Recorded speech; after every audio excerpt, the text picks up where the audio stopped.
Vocês só confirmam para mim se está rolando? Está começando a carregar. Deu.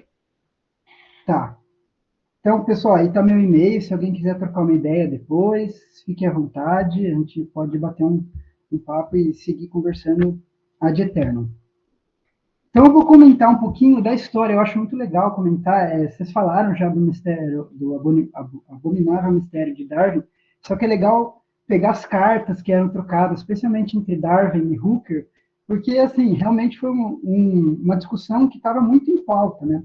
O Fabiano, ele colocou, né, que em 1879, o Darwin escreveu a Hooker que o rápido desenvolvimento, tanto quanto podemos julgar de todas as plantas superiores nos tempos geológicos recentes, é um mistério abominável. Essa foi a carta de Darwin a Hooker. E isso, nessa época, muitos naturalistas, eles não acreditavam na teoria da evolução proposta por Darwin. Na verdade, era uma minoria que concordava, que acreditava e defendia essa teoria. E tem até um anedota que o diretor do museu de Londres, do Museu Britânico, o diretor do departamento de botânica, ele inclusive falava, olha, a teoria da evolução, então você está falando que ela é paulatina e tudo mais, mas os registros paleológicos, paleobotânicos, eles falam que teve um salto exponencial na diversidade de angiospermas. Então, isso só pode ser um evento com intervenção divina, né?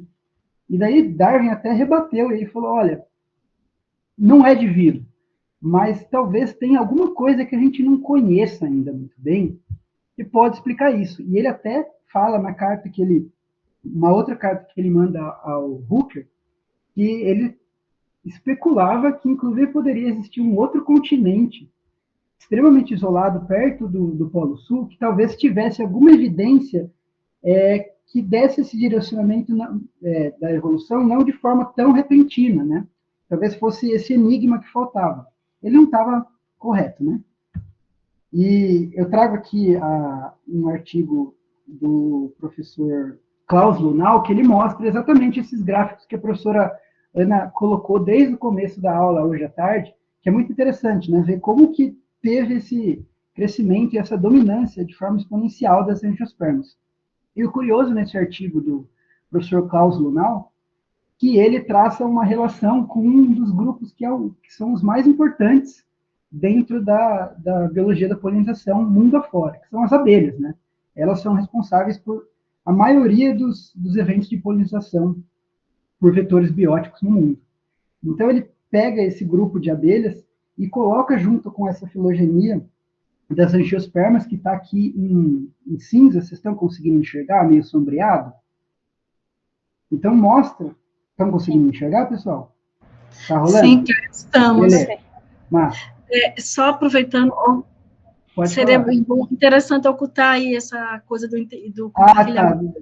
Deixa eu ver se eu consigo. Fica em cima. Vê se rolou. Desculpa, rolou, gente. Massa. Então, ó, os artigos estão aí, depois eu compartilho os slides com vocês. Daí é só jogar lá no Google Acadêmico e depois no SciHub, que se vocês quiserem acessar. Mas eu tenho também, posso compartilhar a hora que vocês quiserem.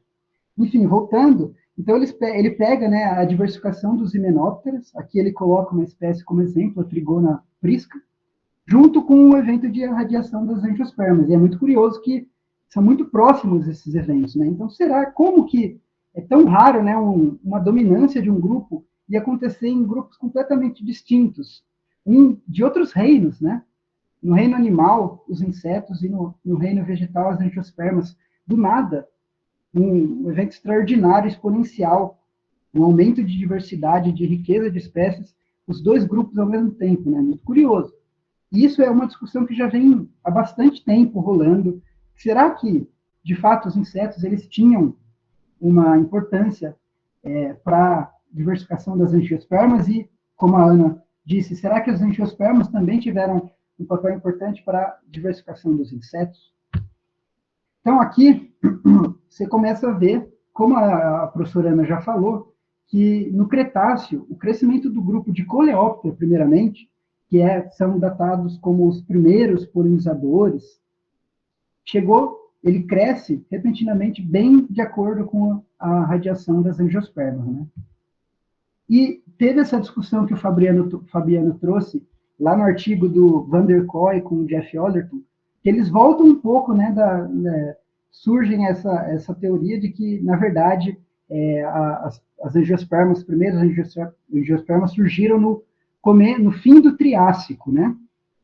E se você pega um outro artigo e volta um pouco à radiação das angiospermas, a origem das angiospermas do Triássico, coincidentemente junto com a radiação de grupos que eu particularmente acho que são os mais abundantes na polinização atual, na polinização moderna das plantas, que são especialmente os himenópteras, depois os lepidópteras e os dípteras.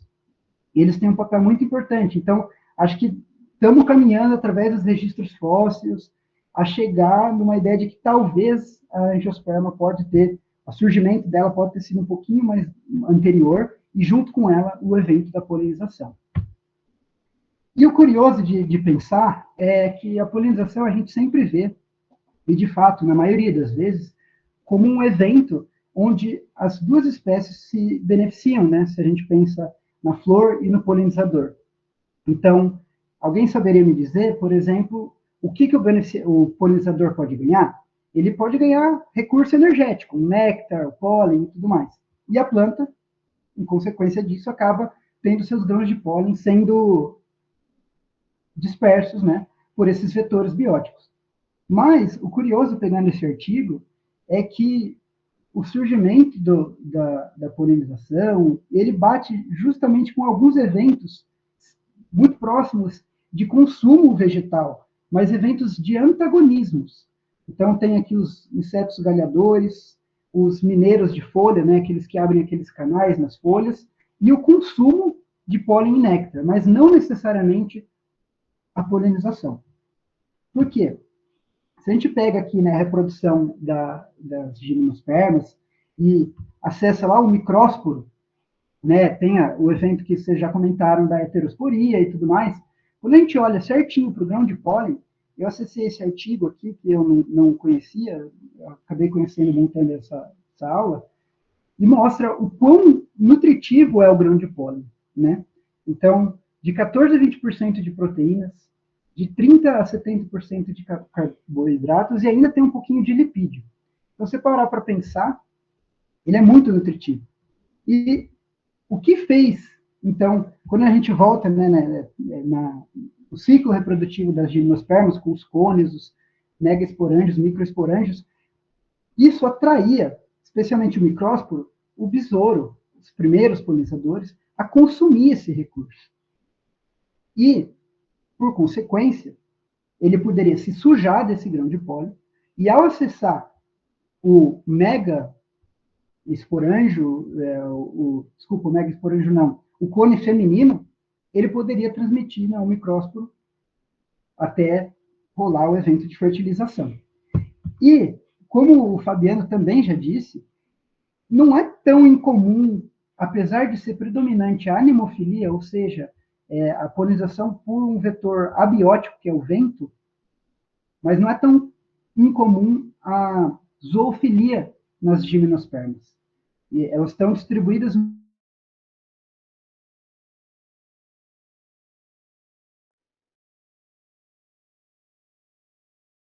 na África, na Ásia e na Oceania. E quando você pega um clado das cicas, você vê que, na verdade, isso é até mais comum ainda do que o próprio vento, né? Aqui nesse desenho, a gente consegue ver que o simbolinho de vento aqui, ele só está representado nas cicas, mas todos os outros clados, eles têm representantes, inclusive já mariposas, que podem polinizar essas plantas. Só que daí, pessoal, como a gente viu, teve um evento importante, né? Foi a formação das flores. Essa angiovolia, né? Você, como que eu posso dizer? Você cobrir os megasporângios dentro de um carpelo e a diferenciação, o surgimento de folhas diferenciadas em estame, em carpelo, em pétala, sétala, tornou as angiospermas um estandarte atrativo para uma série de polinizadores. uma série de insetos, especialmente insetos, interessados nos recursos que elas poderiam oferecer. No caso aqui, na grande maioria das vezes, o pólen ou o néctar. Então, foi esse boom, esse mega estandarte colorido, formas, que fez com que, como um dos eventos para essa explosão das angiospermas fosse a polinização. Tá tudo bem, pessoal? Tá indo muito rápido, tá ok? Vocês estão conseguindo entender? Se vocês estiverem com dúvida, é só falar. Excelente, Caio. Está sendo ótimo. Então, vou aproveitar só para Por favor. Fazer uma pergunta. Então, é correto a gente dizer que a polinização é um processo que deriva de herbivoria? Sim. Sim. Posso falar? Olha, Ana, pode ser que talvez tenha outras vertentes, mas eu sempre acredito que a herbivoria, os eventos de mutualismo, eles não necessariamente eles nascem como mutualismos. Eu acho que eles nascem como parasitismos, e tem essa corrida evolutiva que eu vou explicar mais à frente, e faz com que você tire do limão uma limonada, né? A seleção natural, ela vai selecionar as espécies que, apesar de ter esse antagonista, ela vai conseguir tirar algum benefício, né? E se a gente parar para pensar, existem diversos polinizadores, eu vou mostrar mais à frente, que eles também são parasitas, né? Vou mostrar também mais à frente, mas se pegar, por exemplo, a espatódia, todo mundo conhece a espatódia? Aquela árvore, umas flores laranjas super bonitas, acho que elas chamam bisnagueira, se eu não me engano, acho que tem no Brasil inteiro. Vira e mexe, você pega a pétala dessa flor e ela tem um furo. E esse furo é por um polinizador. Só que ele conseguiu acessar de uma forma menos perigosa, que gaste menos energia, o néctar que ele oferece. Então, querendo ou não, agora ele é um parasita. Então, eu acho que esse antagonismo, ele precede, normalmente, o mutualismo. Entendi. Obrigada. Imagina. Tem uma frase de Darwin que ele fala que, acho que é no livro da Origem da Espécie, que ele fala que, pode ser radical, mas ele diz que nenhuma espécie vive para o benefício da outra. Aí, talvez justifique isso aí. É isso mesmo. Quem que está falando é o Fabiano? Fabiano. É que eu não estou vendo, desculpa. A Ana citou o Relojoeiro Cego, que é um livro do Richard Dawkins, que vale muito a pena vocês lerem quando vocês tiverem oportunidade. E tem outro dele que também é fantástico, que chama O Gene Egoísta, que ele fala justamente que não existe altruísmo. A espécie está querendo preservar e propagar o seu gene, né? Existem, depois a gente conversa melhor de alguns eventos bem isolados, onde intencionalmente uma planta ela é polinizada por um bicho, mas é muito isolado. Bom, vamos seguir aqui nas angiospermas. Então, esse artigo, ele mostra, como a Ana já tinha comentado, um besouro sendo um polinizador de uma angiosperma lá no período Cretáceo. E eu achei legal trazer esse artigo, porque ele é um fóssil, né? E nesse fóssil, eles primeiro mostram os grãos de pólen nessa figura A, onde está esse quadradinho amarelo, certo? E depois, no fóssil, ainda tem um coprólito do besouro, e dentro desse coprólito tem os grãos de pólen. Então, ele estava lá interessado em consumir o pólen, né? E não necessariamente em dispersar o pólen para uma outra flor. E eles até fizeram um desenho que saiu, um artigo que saiu na Nature, né? Fizeram um desenho do potencial, dessa potencial espécie, que é ou Asteridia ou Rosidia, eles suspeitam. Eu mostro lá os besouros acessando as anteras e consumindo o grão de pólen. E depois, então, né, desse evento de surgimento das flores e tudo mais, a polinização, como a Ana já tinha falado também, por vetores bióticos, ela se tornou preponderante. Olha que esse autor Dodge publicou um artigo na Evolution, onde ele faz essa árvore filogenética e todos os ramos onde estão pretos são representados por famílias que têm a polinização como predominante biótica. Então, olha a quantidade de famílias de plantas que hoje em dia são polinizadas por vetores bióticos. E um artigo, esse cara aqui é o Wallerton, um dos autores que o Fabiano apresentou o artigo, e inclusive ele é amigo da professora Ana, né?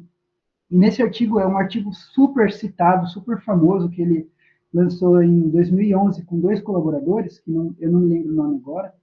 Ele estimou quantas plantas, quantas angiospermas elas são polinizadas por animais ao redor do globo. Então ele fala que a proporção de plantas polinizadas por animais, ela cresce de 78% nas zonas temperadas para 94% nas zonas tropicais. E quando ele corrige o efeito da latitude, ele chega numa estimativa de que 87,5% das angiospermas são polinizadas por animais, o que equivale, segundo as estimativas dele, que ele segue um artigo que diz que existem 352 mil espécies de angiospermas. Então, dessas 352 mil, 308.006 espécies são polinizadas por animais.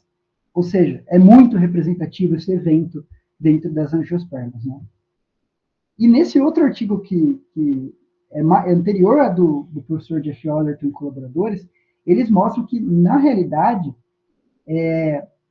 a polinização por vetores bióticos, ou seja, por insetos ou outros animais, é uma característica basal das angiospermas.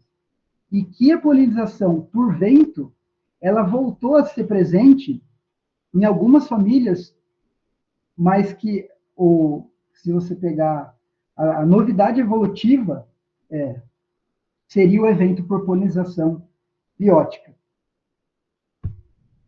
Então tá, agora vamos falar um pouco da polinização, entrar um pouco mais a fundo.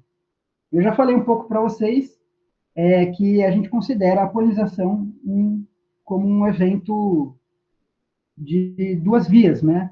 A planta ela está se beneficiando porque ela está conseguindo se reproduzir, especialmente na maioria das vezes de forma cruzada, e os insetos ou qualquer outro bicho, tal como beija-flores, morcegos, gambás, lagartos, todos esses que têm parte da sua dieta, mesmo que pequena ou grande, a visita das flores, então eles estão se beneficiando porque eles estão adquirindo alimento. Mas eu gostaria de trazer aqui esse conceito que eu já trouxe um pouco anteriormente, de que a polinização é uma relação inerentemente egoísta. Por quê? Se você pensa na abelha e uma flor aqui, ela está consumindo pólen ou néctar e ela nunca vai estar pensando, putz, eu preciso polinizar essa planta.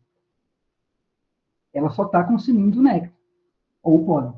E a planta, ela também não está interessada em saber se a abelha ela vai precisar de comida para a sua colmeia, ou se é uma abelha solitária, ela vai precisar de comida para chegar numa outra flor. Não, ela simplesmente precisa que os seus grãos de pólen eles sejam dispersos, né? E é engraçado, como eu já disse com o exemplo da espatódia, que não necessariamente um típico polinizador, ele age polinizando a planta, né, dispersando os grãos de pólen. Nessa foto, aqui fica nítido e evidente que ele está acessando o recurso, algum recurso que a planta oferece, que a flor oferece, e ele está tocando os órgãos reprodutivos que estão embaixo dele. Então, é muito provável que esse seja um polinizador. Mas nesse caso aqui, ó, tem uma mamangava que ela está sugando néctar dessa planta, dessa flor, de uma maneira que ela não vai contactar os órgãos reprodutivos da planta, ela não vai alcançar o estigma da planta. Ela está cheia de pólen, vocês estão vendo nas patas dela, né? Chama de curbícula. Mas ela não vai tocar nos órgãos reprodutivos. Então, ela está lá, ela foi lá pegar o recurso e não necessariamente ela polinizou essa planta. Em outros casos, isso aqui a gente chama, desculpa voltar, a gente chama de roubo de pólen, porque há o dano na flor, tá? Nesse caso aqui é uma flor do maracujá e a gente vê uma outra mamangava que também está tomando néctar e ela está encostando o seu dorso no androginóforo, né, da flor do maracujá, de uma passiflora, está encostando no estame, então ela está pegando os grãos de pólen e ela provavelmente vai conseguir polinizar essa planta na medida que ela for visitando outras flores. Mas uma apis, não necessariamente, né? Ela está tomando aí o néctar do maracujá, mas ela não está tocando nos órgãos reprodutivos, ela só está depressionando o néctar, que está na base desse androginóforo, mas não está tocando nos órgãos reprodutivos.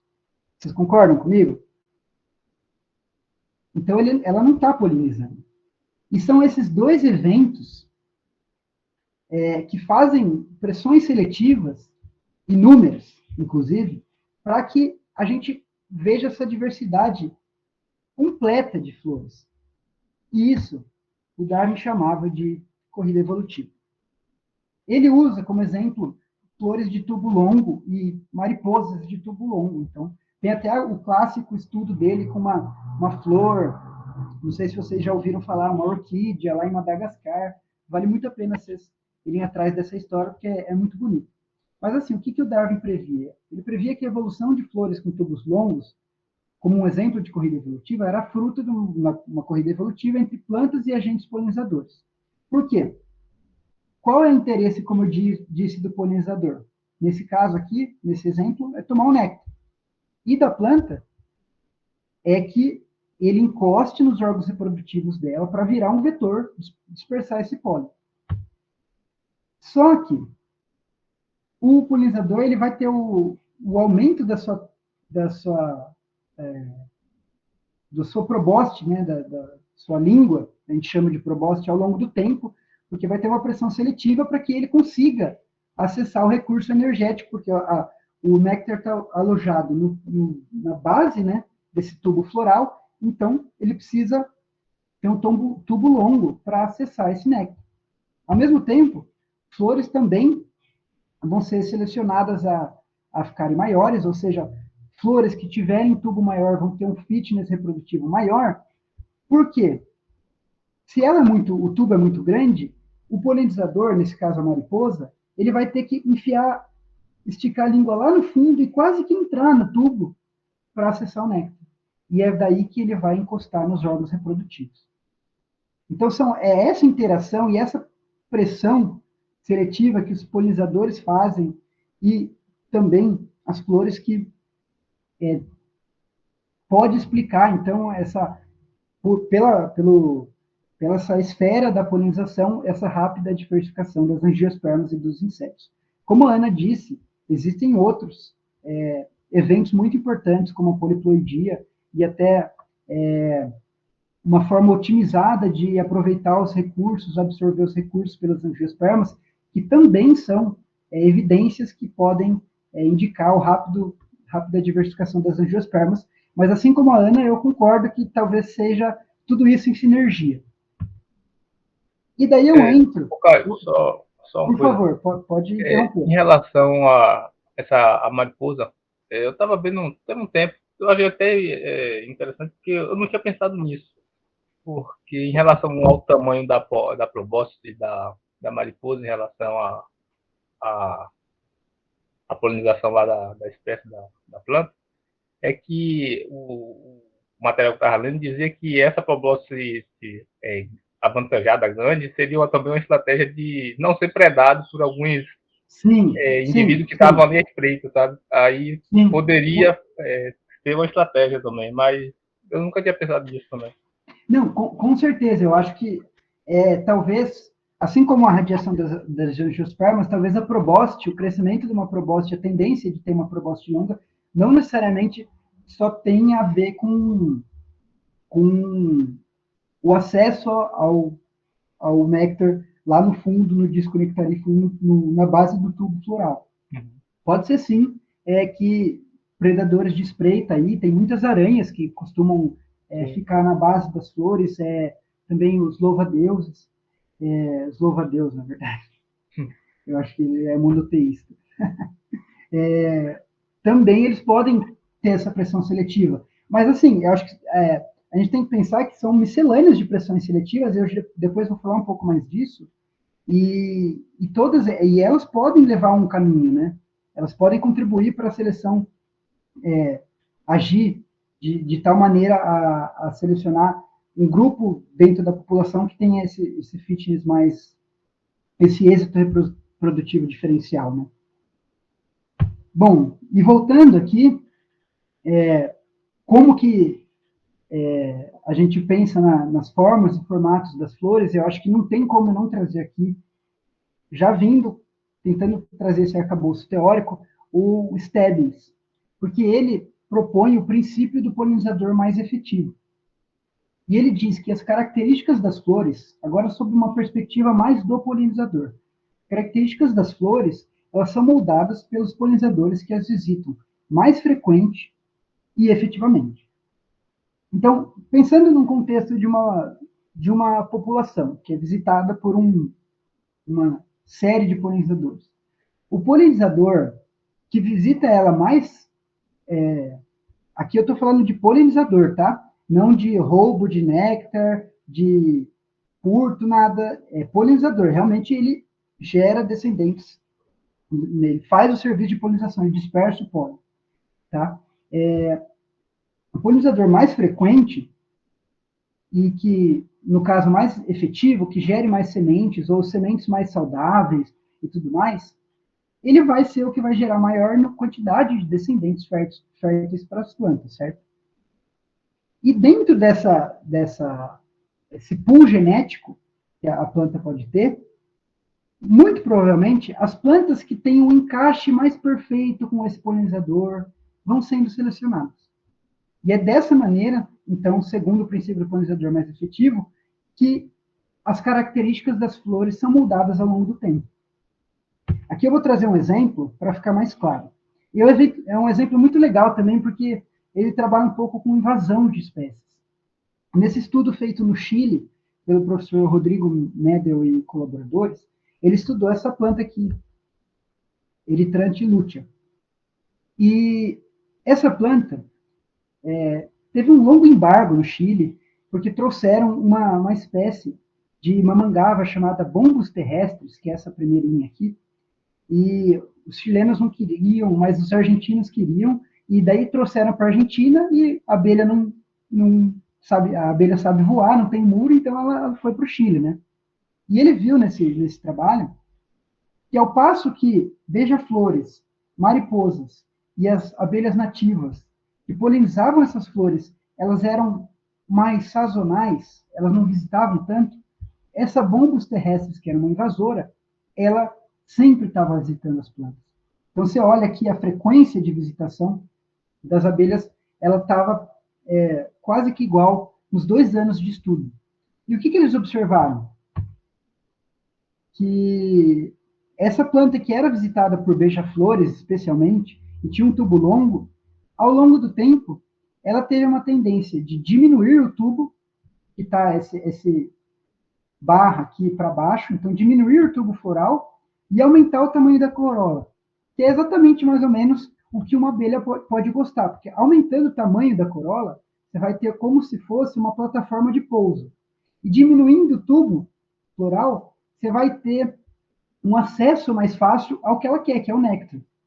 Então, teve já uma rápida modificação, né, se você parar para pensar, dessa espécie de planta ao polinizador mais frequente e efetivo. O que mostra, então, é um exemplo legal para mostrar a diversificação das plantas. Nesse outro estudo aqui, eu vou contar brevemente, eles mostram que uma espécie de planta que era visitada por esfingídeo, que é um grupo de mariposas, e essas mariposas, o companheiro da Ana trabalha com o grupo que ele é especialista enquanto estudos de polinização, e ele sabe, a gente vai para o campo e é muito difícil de ver esfingídeo, não é tão simples, porque eles são muito sazonais, não é que nem a abelha que você vai para o campo e vê todo dia, sabe? Esfingídeo tem, depois de um dia chuvoso, com calor, com em lua nova, onde não tem luminosidade, é o período que ele gosta. Então, essa planta começou a ser visitada por abelhas, porque ela oferece néctar e óleo. E ao longo do tempo, ela estava sendo visitada com mais frequência por abelha. Então, houve uma seleção mediada por polinizadores, de modo a ela oferecer mais óleos, porque abelhas coletam óleo, do que néctar. Então, outro exemplo de como os polinizadores eles podem mediar essa seleção dos formatos, flores e, porventura, lá na frente, de novas espécies de planta. E aqui eu também não vou deixar de falar de um estudo que eu estou fazendo no doutorado. Vocês conhecem essa planta aqui? Essa árvore? É difícil, né? Tá meio longe, assim. Eu vou botar uma outra foto aqui. Também. Não, depois eu ponho. Essa planta aqui, então, eu acho que é mais fácil falar. Ela é o pequi. Alguém já comeu pequi? Muito comum no Cerrado. Alguém já comeu? Sim, já. Gostoso, né? Uhum. Muito comum lá no Cerrado. E o curioso é o seguinte, lá no Cerrado, no Planalto Central, o pequi é uma árvore, 15, 20 metros. Aqui em Botucatu, onde eu estudo, o pequi, a gente chama uma subespécie, o pequi anão. Teve essa nanificação do pequi. A gente não sabe por quê, a gente tem uma hipótese de que Botucatu é uma cidade alta, que tem muito mais geada do que as outras cidades aqui perto, e talvez isso pode ter sido uma pressão para ela esconder as gemas da planta, né, embaixo da terra. Mas, de qualquer forma, o pequi, aqui em Botucatu, ele é anão. E essa flor, o pequi, inclusive, é símbolo do Brasil Central, ele é polinizado por morcegos. Veja que ele tem essas flores expostas, que são até interessantes para o morcego usar o sonar. E tem muito néctar, e tem muitos estames, é uma flor muito aberta. Só que o Fabiano até trouxe uma anedota legal de contar, que naquele lance dos predadores e tudo mais, não é muito legal um morcego ele descer muito baixo, né, para o chão, porque daí ele vai estar correndo um maior risco de predação, né, de animais que vivem no solo. Então não tem tanta visita de morcego aqui em Botucatu, até tem, mas assim, a gente pôs a câmera, ficou 250 horas com a câmera lá, e a gente viu um morcego visitando essa planta. Mas a gente viu muita abelha mesmo visitando, assim, a gente tem mais de 5.000 registros de abelhas visitando os pequis daqui de Botucatu. E o que a gente viu? Que quando a gente excluía os morcegos e excluía num tratamento, a gente fechava as plantas, as flores à noite, e no outro a gente fechava as flores no dia, a gente viu que quando as flores estavam expostas só para as abelhas, que é a exposição diurna, a quantidade de frutos que o pequi produzia, e também de sementes, era maior. Então, nesse caso, qual que é o polinizador potencialmente mais efetivo? Frequente as abelhas, fato, mas efetivo também talvez seja as abelhas. E o que a gente está observando? Quando a gente mede o tamanho das flores, a largura da pétala, o comprimento da pétala, ela é diferente lá em Minas Gerais, em Uberlândia, em Botucatu, que é onde tem o pequi anão. Vejam que a largura e o comprimento da pétala em Uberlândia, que é em Minas Gerais, onde o pequi é arbóreo, é muito maior. E além disso, o pequi, que isso eu acho que é o que de mais curioso a gente achou, é que o pequi ele abre suas flores, a antese, é umas 4 horas da tarde, 5 horas da tarde. Por quê? Os morcegos eles têm um comportamento de forragear primeiro a área, meio que decorar onde tem os recursos para depois à noite ele sair. Sem essas flores expostas nesse período vespertino aí, quase no crepuscular, talvez ele não soubesse durante um voo na madrugada onde que as flores estavam. E as plantas aqui em Botucatu, diferentemente do pequi que abrem às 4 horas da tarde, abrem entre as 2 ou 4 da manhã. Ou seja, quando está quase clareando. Então é por isso que é muito pouco provável da gente ver morcego visitando. Então, não teve só uma mudança no formato, mas uma mudança no período de antese da flor, de abertura. O que, ao meu ver, talvez a Ana e a professora Maria José podem me ajudar, mas, ao meu ver, talvez tenham processos fisiológicos envolvidos mais complexos até, né, enfim, de alterar o período da antese, que é muito curioso. Bom, mas quando a gente aumenta a escala, o que acontece? A gente chega no conceito de síndromes de polinização. E o que é isso? O morcego, por exemplo, como eu estava dando no Pequi, ele visita várias espécies de planta. E essas espécies de planta, por ele ser o polinizador mais efetivo, vão ter as suas características moldadas de modo a atrair melhor e fazer com que o morcego ele seja o eficiente polinizador. Então, o que seria? Assim, isso acontece para os morcegos e para todos os outros grupos de polinizadores. Então, e daí, quando a gente aumenta a escala e pega várias famílias de plantas, mundo afora, às vezes nem relacionadas, a gente chega no conceito de síndrome de polinização, que seria convergências evolutivas das flores de plantas que compartilham polinizadores. Ou seja, as plantas elas podem nem serem muito distantes filogeneticamente, mas se elas são polinizadas pelo mesmo grupo de polinizador, talvez haja uma pressão seletiva que promova essa convergência evolutiva. Então, aqui eu posso destacar, por exemplo, os morcegos com essa planta destacada que abre à noite, com os estames e as anteras bem eretas e para fora da corola, às vezes até com alguma estrutura que reflita o sonar do morcego. Então, plantas polinizadas por beija-flores, elas normalmente tendem a ter essa cor mais avermelhada, um néctar bastante diluído, com uma angulação da abertura dessa flor meio em diagonal, para que ele tenha facilidade de acessar.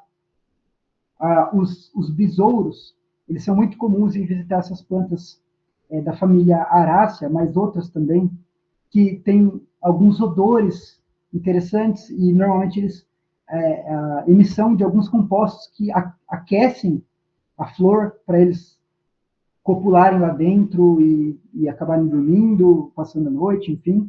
As mariposas com essas flores com bastante odor também, tubos muito longos, mas ao mesmo tempo bem fechados. Enfim, são várias as convergências evolutivas para cada um desses grupos de polinizador. Aqui eu gostaria de destacar que a Ana vai passar para vocês um livro que chama Biologia da Polinização. Esse livro é muito massa, foi feito por uma série de pesquisadores aqui do Brasil, ele está em português, ele conta todo o histórico, e tem uma seção que cada capítulo fala de uma síndrome de polinização.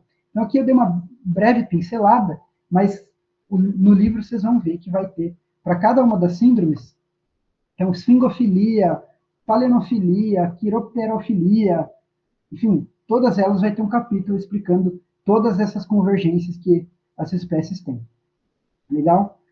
E aqui, não pude deixar de trazer um trabalho que eu e a Ana participamos, que tem como líder o companheiro da Ana e meu orientador, que é um trabalho que a gente publicou de uma planta que é holoparasita, e tem esse formato meio estranho de fungo. E nesse trabalho a gente sugere uma nova síndrome de polinização, porque ela tem inflorescências femininas e masculinas, né? Então, a masculina, nessa figura A, é um pouquinho, os estames, dá para ver eles um pouco mais separadinhos, uma cor um pouco mais rosada, e já na feminina é esse balde quase, esse fungo branco. Só que essa planta, ela tem um monte de bráctea escamiformes aqui, né? E são muito coriáceas essas brácteas, e elas não caem, né? Elas não saem sem uma força, um movimento mecânico, alguma coisa que tire elas. E daí, depois de muito tempo, inclusive tem uma pesquisadora que, na década de 80 ou 90, não me lembro exatamente a data, que ela imaginou que possivelmente gambás pudessem polinizar essas plantas, que oferecem muito néctar. É a planta que eu vi que oferece mais néctar do que eu já trabalhei. Assim. É uma quantidade absurda de néctar. E, no fim, instalando as câmeras e tudo mais, a gente conseguiu chegar. Que, de fato, quem melhor poliniza essa planta, e essa planta é adaptada, são os gambás. Né? E com o focinho, eles vão tirando essas brácteas e acabam acessando o néctar e no focinho acabam se sujando de pólen quando vão nas flores masculinas e depois, quando vão nas flores femininas, eles acabam dispersando esse pólen para a superfície estigmática das plantas. Mas eu queria aumentar mais um pouco a escala. Tem as síndromes e tudo mais. Agora, e se eu disser que existem muitas plantas que não são visitadas só pelo polinizador, que elas têm a morfologia adaptada, tiveram a morfologia adaptada ao longo do tempo da evolução. Nesse trabalho mesmo, a gente vê que beija-flor, que vespas, ratos e inclusive morcegos visitam essas plantas, muitos dos quais nem atuam como polinizador. Por exemplo, o beija-flor, ele pode até atuar, mas com uma eficiência muito mais baixa, porque vocês vejam que o bico dele não é uma superfície interessante para aderir o pólen e depois colar, transmitir para a superfície estigmática. Se fosse uma flor com tubo, até tudo bem, mas nesse caso não. Então, o que acontece? Quando a gente amplia a escala e pensa numa população ou numa espécie de planta, mas numa comunidade de visitantes florais, a gente tem uma situação um pouco mais complexa dentro do contexto evolutivo. Aqui é um outro exemplo de uma planta que eu estudei na iniciação científica, que, vejam, ela tem o formato de uma planta, como eu disse, visitada por morcegos. Estames elevados, branca, a antese dela é noturna, ela fica aberta à noite, mas a antese é noturna, e ela é muito visitada por beija-flor. Então, não necessariamente uma população, uma espécie vai visitar, de polinizador vai visitar as plantas, mas pode ser uma comunidade de visitantes florais. E o que tem é isso aqui, né? Então, o que acontece? Esse conceito de síndrome de polinização, ele está sendo meio questionado ultimamente, porque aqui eu simbolizei como alguns polinizadores visitando a flor, só que a seta deles é de maneira, vocês estão vendo que a grossura é diferente. Isso vai refletir, então, talvez a frequência e a eficiência de cada um deles ao visitar essa planta. E nesse trabalho também do professor Ollerton, que eu apresentei anteriormente, o Fabiano apresentou um trabalho, ele questiona a síndrome de polinização. E o que ele fez? Ele botou nesse espaço tridimensional todas as características das flores, polinizadas por vespas, pequenos mamíferos, moscas, aves, mariposas, abelhas, Carol, não me vem o que é agora, morcegos, borboletas e besouros. E os pontinhos pretos nesse mapa, nesse gráfico tridimensional, são as espécies de planta. Então, tem esse conceito hipotético de síndrome de polinização e o que se observa na natureza. E a gente consegue ver que elas não se conformam tão exatamente, né, no que seria a síndrome de polinização estrito sensu, vamos dizer assim. Vocês estão conseguindo enxergar? Está claro para vocês, pessoal? Não, dá para ver sim os pontinhos. Sim. Massa. Ficou meio rachurado, né? Peço desculpa, mas acho que deu para sacar, né? Então isso é legal, pessoal, para pensar o seguinte: essa diversidade de plantas, de angiospermas que a gente vê hoje, pensando no contexto de polinização, como um importante processo para gerar essa diversidade, ela não é só gerada pelo polinizador mais efetivo. A gente começou pensando no polinizador mais efetivo, na seleção mediada por polinizadores, mas a gente tem que entender também que, na verdade, todos esses visitantes florais, eles geram pressões seletivas na flor. E a forma, o formato dessa flor, ela é fruto de tudo isso. E agora eu quero aumentar mais ainda a escala. Eu acho que é a última escala que a gente vai chegar e depois a gente pode trocar uma ideia. Não são só, isso aqui a gente chama de rede de interação.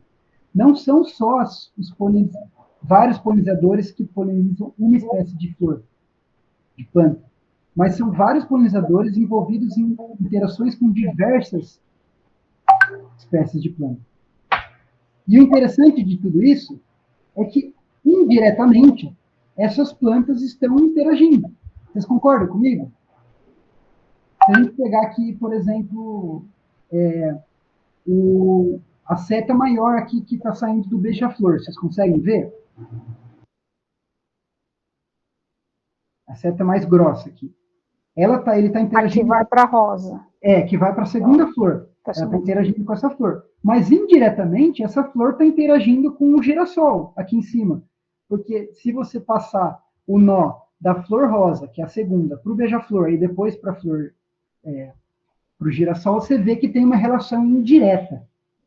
E como isso pode acontecer? Por isso aqui, ó, pessoal, por exemplo, isso é um dos exemplos. Vejam que nesse estudo, tem até uma foto dessa, se eu não me engano, é uma asterácea, mas eu posso estar enganado, sendo visitada por borboletas e abelhas. Essas borboletas e abelhas, elas não visitam só essa espécie de planta. E aqui eles pegaram a superfície estigmática dessa espécie de planta, na figura C, que está selecionada em vermelho, e viram que na superfície estigmática dessa espécie tinha 7 tipos de grãos de pólen. Um representante dessa espécie. Os outros 6 representantes de outras espécies de planta. E esses grãos de pólen, quando caem na superfície estigmática, eles podem competir tanto por interferência, porque eles podem germinar, ter o crescimento do tubo polínico, e ele ocupar o lugar nessa corrida do tubo polínico da espécie verdadeira, do grão de pólen da espécie mesmo, ou ele pode ter, inclusive, efeitos alelopáticos e tornar o grão de pólen da espécie não viável, certo? Então, tem uma competição entre o grão de pólen. E o que acontece? Ao longo do tempo, nesse trabalho maravilhoso aqui que saiu em 2012, as plantas vão indiretamente, mediadas pelos polinizadores, interagindo de modo a desenvolverem, ao longo do tempo, por seleção natural, as que tiverem esse ajuste fino, vão ter um maior êxito reprodutivo, a desenvolver esse ajuste fino, né, onde os seus órgãos, especialmente os órgãos reprodutivos da flor, né, a antério e o estigma, vão ser dispostos na flor. Então, nesse trabalho, esses 2 pesquisadores, Muchala, que trabalha com morcego, e Thompson, que é um dos caras que estuda polinização há muito tempo, lá nos Estados Unidos, eles pegaram essas 3 espécies de planta, que são visitadas pela mesma espécie de morcego, e viram que, ao longo do tempo, elas desenvolveram características de modo a alocar o seu grão de pólen, quando o morcego ia visitar a flor, em micro-regiões distintas do crânio do morcego. Conseguem ver aqui em vermelho, então, a espécie C, B e A, elas até são sobrepostas, mas ainda tem regiões que habitam só uma das espécies, certo? Tem uma região só em amarelo, uma região só em verde, e uma região só em vermelho. E eles fizeram um experimento manipulativo e viram que, quando não tem isso, o fitness da planta, das 3 espécies, diminui muito, porque tem uma competição por essa superfície estigmática da planta. Que vai cair grão de pólen das 3 espécies nessa superfície estigmática. Então, vejam que as plantas, elas competem indiretamente via esses polinizadores e acabam desenvolvendo esses ajustes finos dentro da sua morfologia. E isso é gerado para ter um isolamento pré-polinização, ou seja, divergências em características florais que promovam mudança nas guildas de polinizadores. Então, não necessariamente só realocar a posição da estame e do estigma, mas pode mudar completamente a guilda de polinizadores para evitar a competição com a outra determinada espécie de planta. Otimizar a exportação e deposição de pólen, que é esse caso que eu estou mostrando, ou reduzir a sobreposição temporal entre espécies que competem e compartilham polinizadores. Então, vamos dizer, 2 espécies de planta, elas florescem em julho e competem. Indivíduos dentro de uma população que florescerem em maio, vão ter um fitness maior. Então, elas podem deslocar essa fenologia floral e elas vão compartilhar o polinizador, mas não no mesmo período. Entendeu? E, ao mesmo tempo, plantas, elas podem se beneficiar, não é só competição, elas podem se beneficiar de florescerem ao mesmo tempo, estarem em um mesmo lugar, serem simpátricas. Esse é um trabalho desenvolvido por Peter e Steven Johnson, que é um pesquisador muito amigo do meu orientador e da Ana, inclusive eles foram passar um período lá na África do Sul, visitando o laboratório deles. E aqui vocês conseguem ver que a espécie na foto B e na foto E e F são diferentes? Vocês conseguem ver? Sim. A foto E e F é a mesma espécie, só que elas estão... Uma está na fase feminina e outra na masculina. Mas a foto B, comparada com a E e F, são espécies diferentes. Vocês concordam? Conseguem ver? Sim. Muito Dá doido, para né? ver. A E e a F é a mesma e é diferente da B, né? E Sim. quando você expande a foto na A e D, você olha assim, é tudo igual. Tudo igual, para o polinizador que está sobrevoando lá, é tudo igual. E a espécie B é uma orquídea, e a espécie A, não vou lembrar a família, mas não é uma orquídea. Deve ser um... não vou lembrar agora, depois eu vejo no artigo para falar para vocês. E eles viram, pegaram essa orquídea, ela não oferece recurso nenhum para o polinizador. Ela não oferece pólen, ela não oferece néctar. Ela tem uma polinização que a gente chama de polinização por engodo. O polinizador vai lá achando que ele está indo na flor E e F para consumir o pólen ou o néctar que essa flor oferece. Então, qual foi a pressão seletiva que houve aqui nesse caso, mediada por polinizador? Foi para a orquídea se parecer cada vez mais uma planta que oferece recurso. Assim, ela não gasta energia produzindo néctar, por exemplo, e abundância, que é um recurso que demanda, tem um custo energético, e ao mesmo tempo ela é visitada, porque um polinizador, especialmente aqueles que a gente chama de naive, ou seja, tipo uma mosca jovem, uma abelha jovem, um beija-flor jovem que não está acostumado, ele vai lá achando que é uma planta que tem recurso. Nesse estudo, eles viram que quanto mais distante a espécie de orquídea está da sua mimética, menos ela pior ela se reproduz, porque ela tem menos quantidade de visitas e remoção das políneas.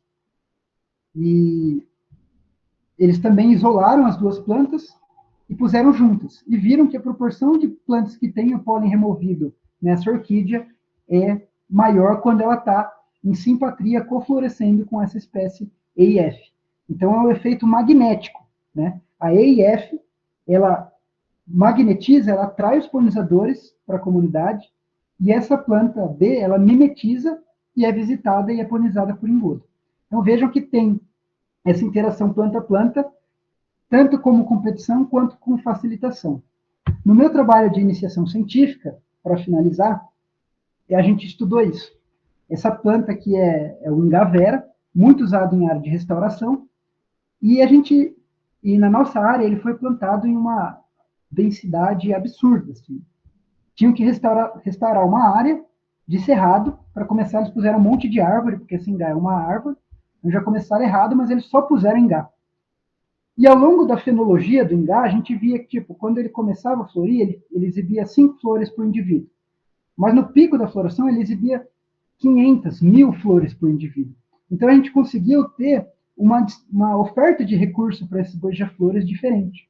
E a gente perguntou assim, putz, será que, dependendo da quantidade de recurso que essa planta oferece, a relação indireta que ela tem com outra planta pode mudar entre facilitação e competição? Qual que era a nossa hipótese? Quando ele oferece pouco recurso, ele atrai os beija-flores para a comunidade, porque eles precisam se alimentar, eles são nectarívoros. Quando ela está no pico de floração e tem muitas flores, ela compete com as outras plantas. Por quê? O beija-flor, ele não está interessado em polinizar e manter a comunidade da flora local diversa. Ele está interessado em conseguir mais recurso com menos energia. Então, por que ele ia se deslocar de várias espécies de plantas se ele vai ter 1000 flores dentro de uma mesma árvore? E foi isso que a gente observou. Aqui está a densidade floral, ou seja, no eixo X, representa a quantidade de flores que o ingá dispunha para os beija-flores. Só para eu pulei uma parte, eu peço até perdão. A gente usou como modelo não uma espécie, mas um bebedouro, onde a gente punha néctar, ele tinha esse formato meio como para atrair os beija-flores, e punha um pozinho fluorescente. Vocês estão vendo aqui, tem um algodãozinho que tem um pozinho fluorescente rosa, para a gente ver qual que era o fluxo de pólen dessa espécie que a gente está simulando aí, que coflorescia com o ingá. E a gente viu que ao longo do tempo há essa mudança. Quando o ingá oferece pouca flor na comunidade, ele facilita a reprodução desse bebedouro, que é a nossa planta hipotética, porque ela era mais visitada, porque tinha maior consumo de néctar do bebedouro, a gente estava com um tubinho que ele era graduado, então a gente via que era mais consumido, e ao mesmo tempo o pozinho ele era mais disperso entre os bebedouros, então ele aumentava a fecundação cruzada, inclusive. Só que quando o ingá estava no pico de floração, os beija-flores não mais se interessavam pelos bebedouros, e a planta, então, o ingá passava a competir com essa espécie que a gente, hipotética de flor. Então, num contexto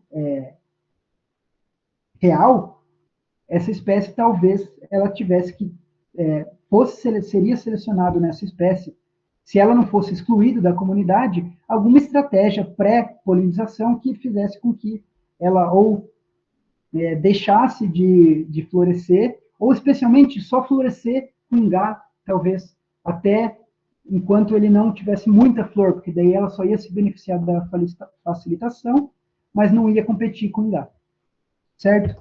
Então, o que eu quis trazer, aumentando a escala de planta para polinizador, de planta para polinizadores, e de polinizadores para plantas, que é uma miscelânea de interação, com deposição de pólen de outra espécie no estigma de uma planta, com o polinizador mais efetivo que o outro, com planta interagindo indiretamente de forma positiva ou negativa, e tudo isso vai ser, vão ser processos determinísticos importantes para a gente ver a diversidade que a gente observa de plantas. Então, plantas semelhantes, plantas filogeneticamente próximas semelhantes, plantas filogeneticamente distantes semelhantes, ao mesmo tempo que plantas filogeneticamente próximas distintas e plantas filogeneticamente distantes distintas também. Então, o que fica para hoje, pessoal? Depois a gente pode abrir para trocar uma ideia. Primeiramente, espero que vocês tenham gostado. E como conclusão, eu trago o seguinte: os polinizadores contribuíram para a diversificação das plantas. Aqui eu fiz questão de trazer contribuíram e não foram determinantes, porque, assim como a Ana, eu compartilho que talvez tenha um efeito sinérgico de diversos processos envolvidos e diversas novidades evolutivas e processos, enfim. E a diversificação das angiospermas via polinização, ela se deu, sobretudo, através da seleção mediada por polinizadores e da interação planta-planta. Aí, então, a gente passando de um contexto de população para a comunidade, tanto de plantas quanto de polinizadores. E, por fim, as interações planta-polinizadores, nesse contexto de rede de interação, contribuem substancialmente para entender a organização das comunidades de plantas. Muito obrigado, pessoal, pela atenção e estou aberto aí a dúvidas, trocar uma ideia, estamos aí. Um abração. Caio, muito obrigada pela sua aula, fantástica, eu adorei. Achei muito boa, ficou muito... Eu achei muito interessante, que eu gostei muito do jeito que você colocou o assunto, para exatamente ficar claro que não é simples. Não é aquela coisa, é o polinizador, a relação com o polinizador, e só... Às vezes a gente vê algumas bibliografias que são muito... Às vezes parece que baixam muito a complexidade da realidade, né?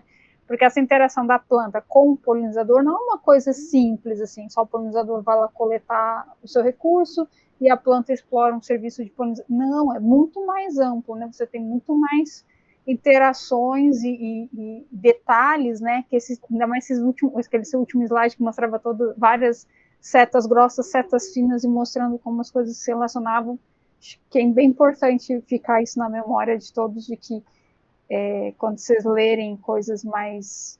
baixando muita complexidade, lembrem que não é tão simples. Sempre tem que... Às vezes é legal para explicar e tudo mais, mas sempre tem que ter essa dialética de nem tudo é o que é do jeito que a gente está vendo.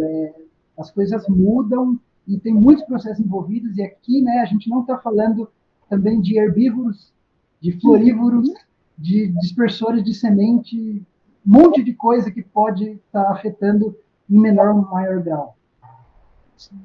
E o acaso também. Né? O acaso também é um fator muito importante para a evolução das espécies. Não só a interação entre os bichos, mas o acaso. Assim, você ter uma espécie com um indivíduo com um conteúdo genético, uma planta emergente, por exemplo, na Amazônia.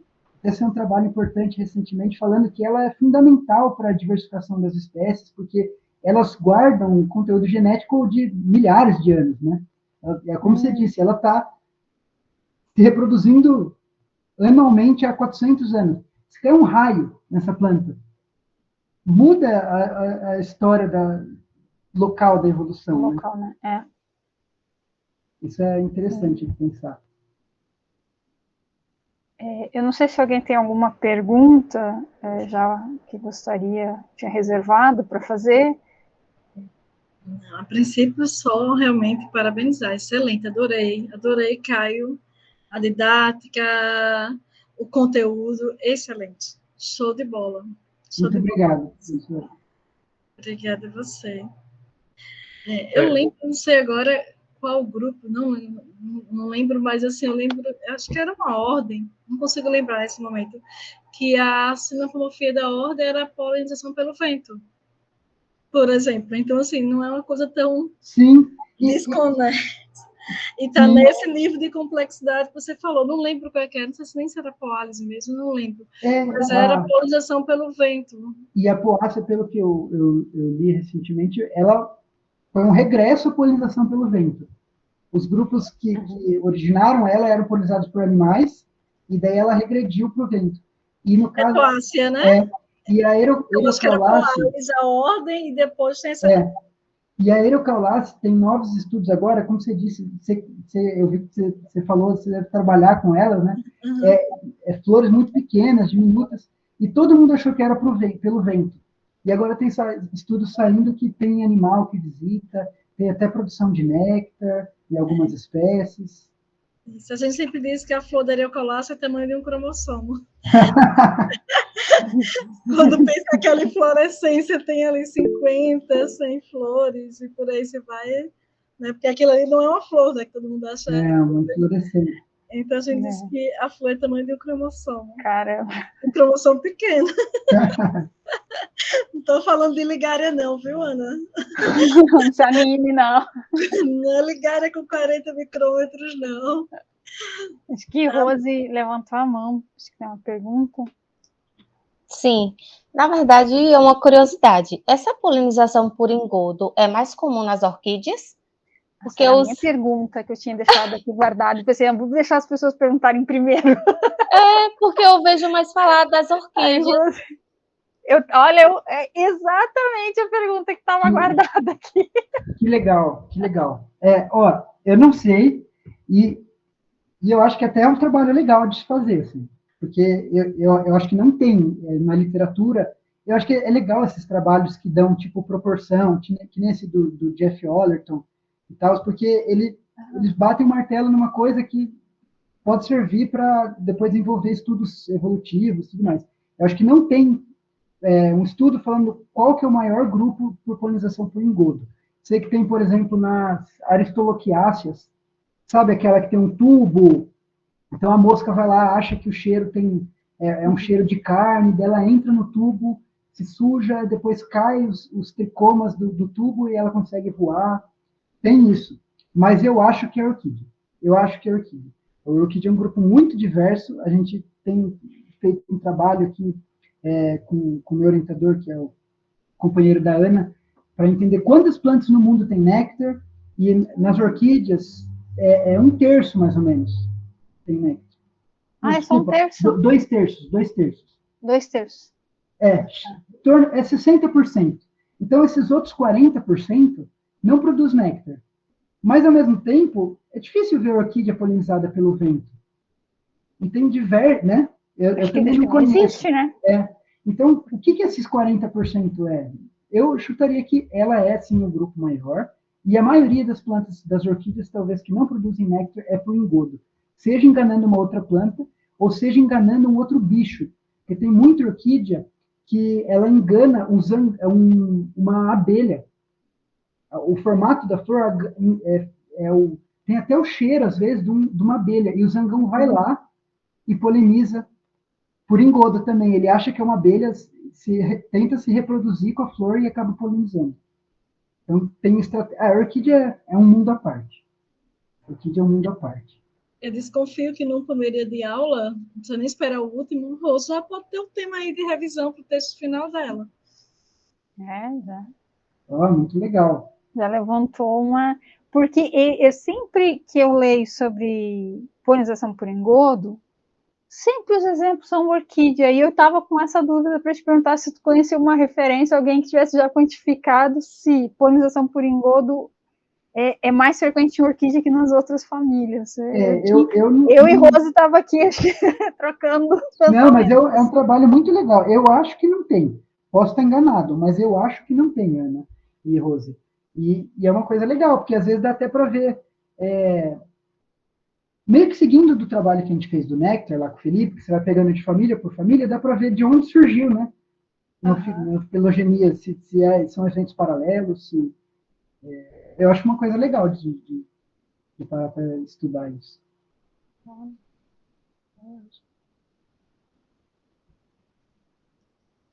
Aproveitando a situação da orquídea, anteriormente, parabéns pela aula, muito boa.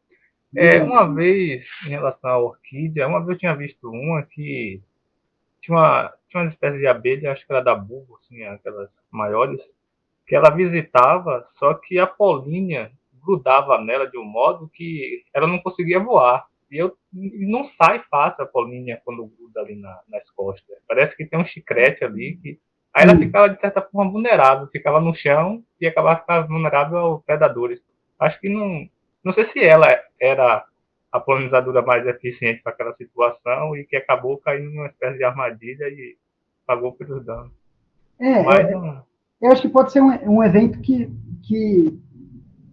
às vezes a gente chama de beco sem saída evolutivo. Se ela realmente é o polinizador mais efetivo e está causando esse dano porque para a orquídea jamais seria interessante ela perder um polinizador ou desperdiçar os seus grãos de pólen numa abelha que vai ser predada ou que não vai conseguir alcançar um outro indivíduo, né? Então, eu acho que eu chutaria que talvez foi um caso excepcional. Mas se de fato ocorreu isso, talvez essa planta não ia ser selecionada, não. Eu fiquei imaginando se isso não pode ter sido, sabe o quê? Porque tem, sabe, cataceta? Não sabe, Fabiano, sabe cataceta? Essa daí mesmo, acho que eu tenho uma foto dela. Porque o cataceto é catapulta, né, que eles chamam.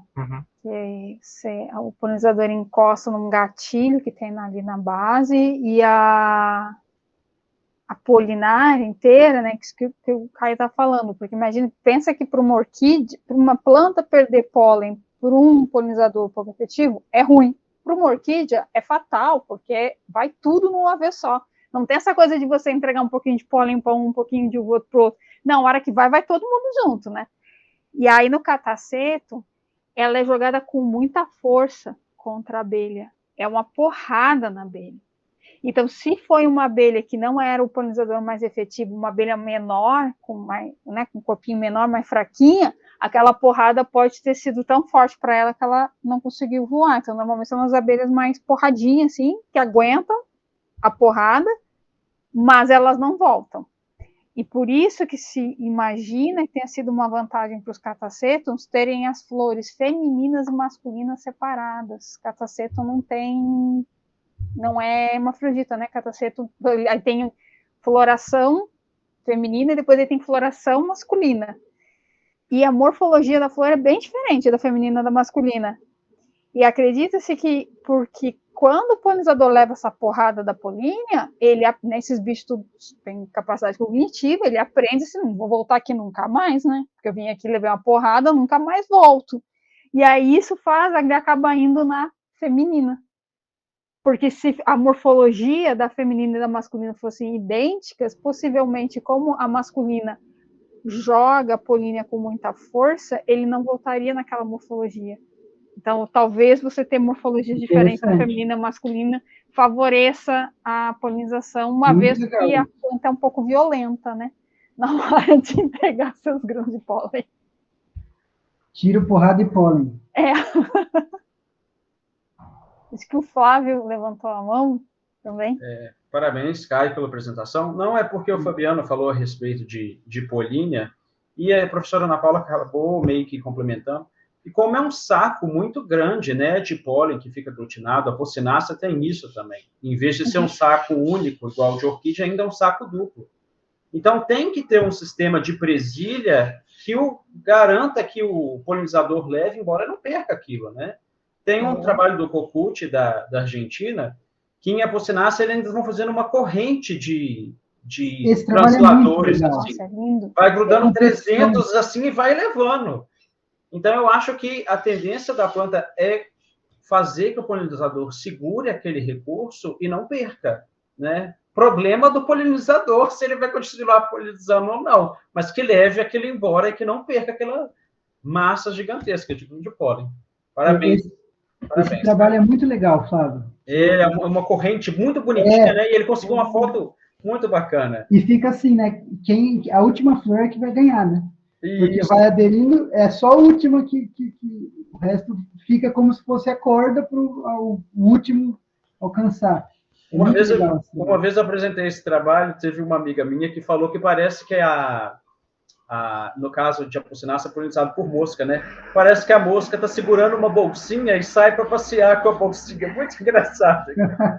Mas é lindo, né? É, muito bonito. Parabéns, Caio. Parabéns pela apresentação. Eu acho que a professora Ana Paula falou que você quebra muito aquele compartilhamento, né? Que existe uma única espécie que é polinizada por uma única coisa. Às vezes a gente é levado muito a pensar isso. Igual você falou de amborela, né? Alguém propôs que poderia ser polinizado por gambás, mas existem muitos outros animais que se alimentam daquele recurso. Parabéns, muito bom. E parabéns também pela mudança da graduação para o doutorado, né? Isso é muito difícil. Obrigado. Parabéns.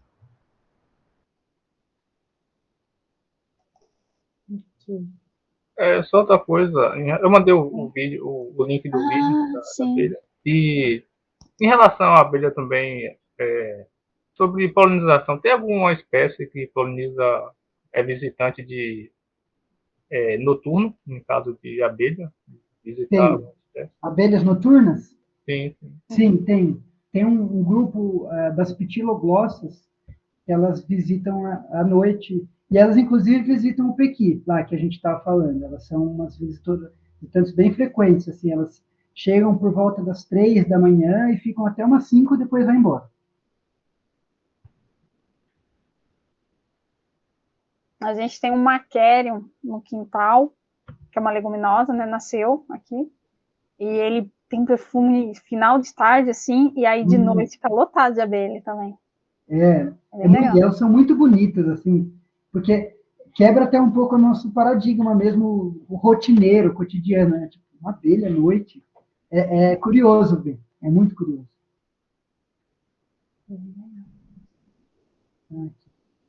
Eu queria comentar duas coisas que eu tinha guardado aqui também, só para, não sei se todo mundo... É que várias pessoas aqui vêm já de tempo na área da citogenética. E aí hoje, quando o Caio mostrou um slide e falou, porque Stebbins, em 1970, estava a fotinho de Stebbins lá, vocês se deram por conta que é a mesma pessoa? O Stebbins, que a gente na citogenética conhece como um dos fundadores, um dos caras mais... que botou as bases da citogenética clássica, que fala de hibridação, que fala de poliploidia, e eu conheci Stebbins lá no doutorado com Marcelo Guerra, né, como assim, o pesquisador de citogenética. Quando fui para o Unicamp, que eu conheci o grupo de biologia da polinização, e eles falavam do Stebbins para cá, Stebbins para lá, eu pensei, deve ser outra pessoa, né? Deve ser o mesmo cara, que é tão importante na biologia da polinização. E não, é o mesmo cara. Se vocês entrarem no Google Academics, tá lá Google Academics dele, GL Stebbins, é um cara que foi fundamental na determinação das bases, né, em coisas bem básicas de citogenética e também de biologia da polinização, porque são duas áreas extremamente correlatas, assim, muito íntimas, sabe? A polinização e a citogenética. Por mais que no dia a dia hoje a gente vê que muitas vezes as pessoas entendem de biologia da polinização e não entendem nada de citogenética e vice-versa. Mas são duas áreas que eu acho que ao longo dessa disciplina eu espero conseguir convencer vocês em alguns momentos disso. São duas áreas intimamente relacionadas, porque se você vai falar de biologia da polinização, você vai falar de reprodução, mas a sua meiose é irregular, lá na citogenética básica, você vai ter problemas, né? Então, são duas áreas correlatas, e só para lembrar que esse Stebbins é exatamente a mesma pessoa. Eu não sabia. É o mesmo pesquisador. Que legal, que legal. O cara é gênio, né? Cara, não, cara, deve ser muito genial. Deve ter sido O livro dele nerdzinho. Até hoje não é superado, né? Não. Até hoje não é. Tirando o conceito da neoploidia e disploidia, que até então era considerado a mesma coisa, o resto, assim, a base da citogenética, o Stebbins é o Stebbins. Legal. E aí acho que a melhor solução para entender as duas áreas é o citogeneticista casar com alguém da polinização. Aí fica o papo da sexta-feira à noite tomando vinhozinho. Então, ó, a dica aí, viu, meninas? Deve ser linda a conversa, né? Pois é. Se você chamar o Felipe para dar uma aula de citogenética, eu acho que ele dá uma aula igual. Como a Ana falando da polinização, se brincar. Olha. Em minha defesa, eu vou dizer uma coisa. Sacanagem, né, Ana? Eu acho que eu aprendi muita coisa de biologia da polinização, mas eu ainda não consegui fazer o Felipe entender a meiose. Sim. Mas tá, então estamos caminhando. Então isso aí me parece, já é complicado. Então o Felipe foi mais convincente. Foi, não, isso realmente é. O Felipe ele é muito mais convincente do que eu. Porque biologia da polinização é muito bonito também. É lindo. É muito bonito, gente. É uma área muito bonita. Nós temos o livro lá na biblioteca, viu, gente? O livro físico. O André mandou para a gente, ou foi a Isabel Cristina? Não, acho que foi o André. André que mandou para a gente lá para o programa. Tá. Então, e na pastinha do Drive eu coloquei o PDF do livro, porque ele é livre. Você jogar no Google, você baixa, né? Ah, mostrando, você já tentei perguntar se vocês tinham na biblioteca. Vocês têm, né? Tem. Eu acho que o André mandou, acho que ele mandou mais de um volume. Aí a gente distribui os 3 departamentos, né? Porque são 3 departamentos no programa. Mas um volume eu tenho certeza que tem na nossa biblioteca física. Eu gosto do livro físico, gente. Eu gosto do artigo impresso para riscar. Eu sou das antigas. Eu acho que sou das antigas, né? Gosto lá de marcar, de escrever. Embora você pode fazer isso também online, mas não é a mesma coisa, né? Não é. Ó, a gente está em cima da vara, mas se vocês me permitissem, posso mostrar um slide? Não é um slide, é uns 2, 3, mas é rapidinho.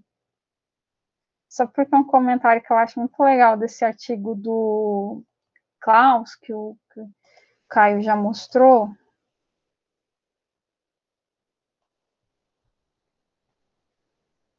Desse aqui que a gente tem um curso, que agora faz 2 anos que a gente não oferece mais na curso de pós por conta da pandemia, né, que é Fundamentos e Fronteiras em Biologia da Polinização. Então, normalmente a gente viaja no país, assim.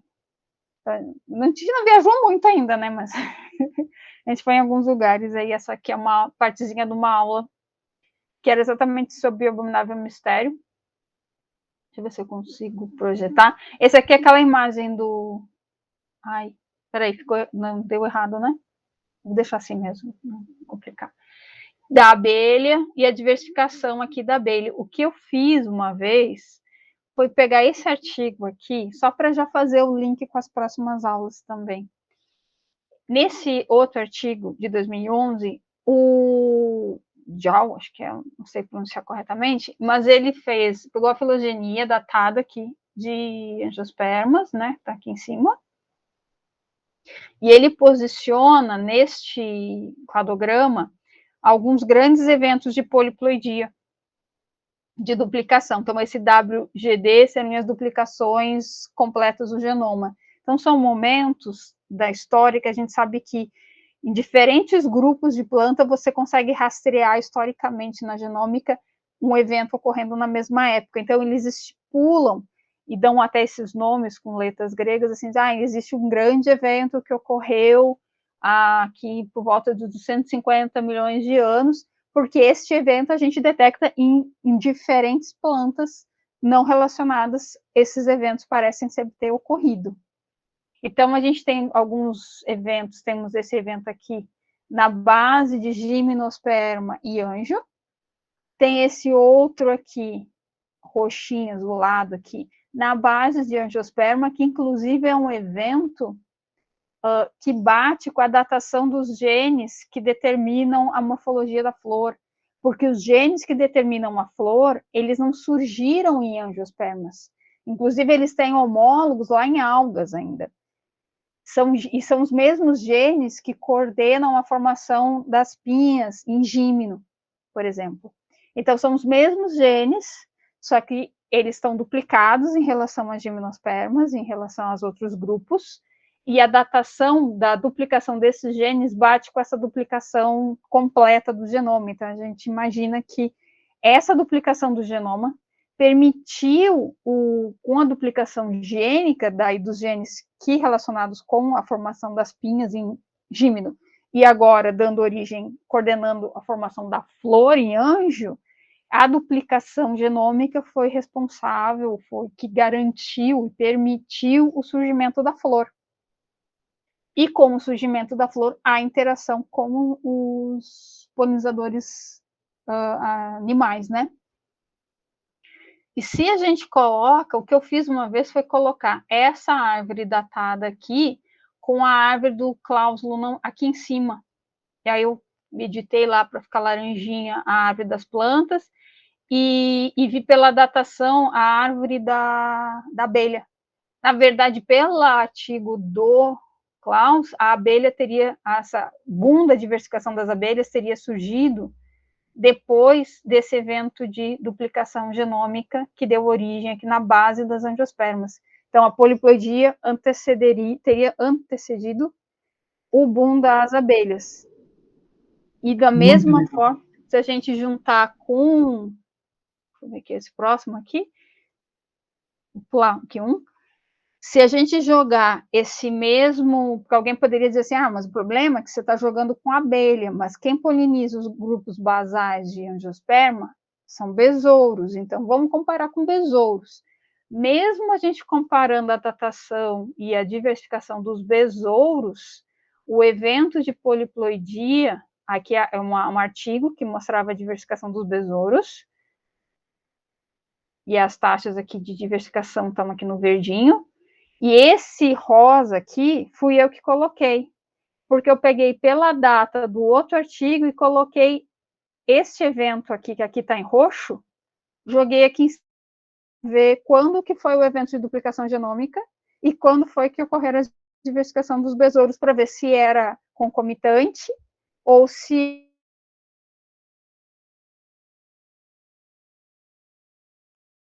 angiosperma, o evento de polinização que deu, né, no ancestral de angiosperma, ainda não é em angiosperma, seria ali antecedendo as angiospermas, ele ainda ocorreu antes do boom da diversificação dos besouros.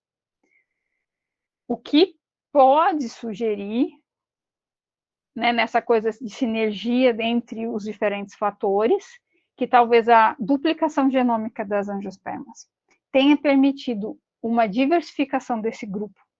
Quando as angiospermas começam a formar as flores são nichos novos, que não tinham antes para os animais. E agora aqueles nichos surgem. Os animais podem utilizar isso, e isso tem facilitado a diversificação dos próprios polinizadores, que pela sua diversificação e interação com as plantas, auxiliaram ou intensificaram o processo de diversificação das angiospermas, que aí elas se diversificam e impulsionam a diversificação dos polinizadores, e assim você fica numa sinergia, né, numa retroalimentação positiva como uma ideia que eu gostaria só de deixar aqui solta para a gente pensar.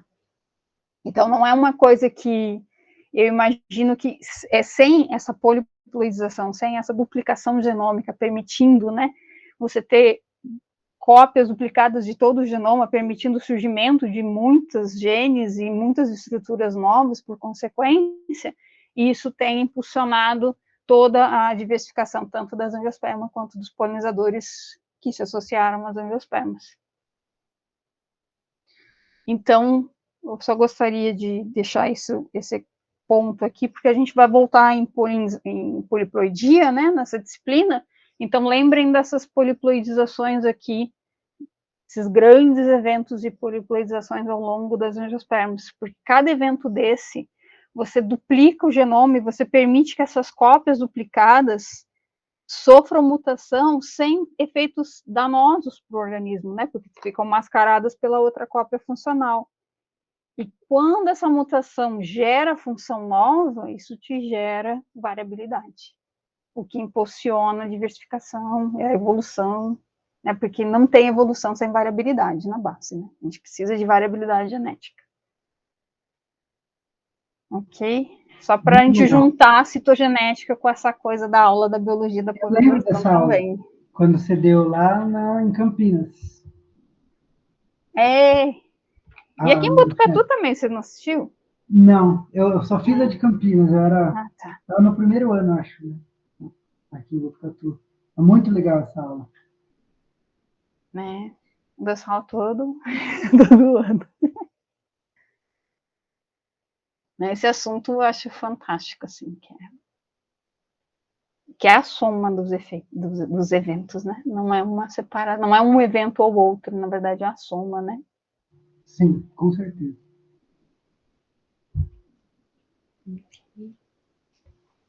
E aí? Mais perguntas, gente? Comentários?